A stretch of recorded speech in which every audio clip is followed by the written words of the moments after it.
How to turn on or turn off Find My Mobile offline finding on the Samsung Galaxy S24 series. First, tap on the home button to return back to the home screen. Then on the home screen, swipe down at the top and then tap on the settings icon. Next, in the settings page, we then scroll down and then tap on security and privacy. Then tap on lost device protection and then tap on offline finding. Now to use offline finding, make sure allow this phone to be found is turned on.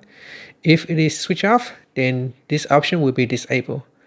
So tap on offline finding, then tap on turn on. Now set here. This will allow your phone to be found by other people's Galaxy devices, even when it's not connected to a network.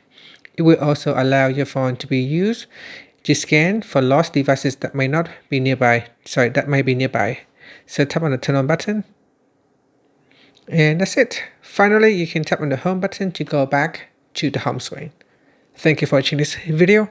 Please like and subscribe to my channel for more videos.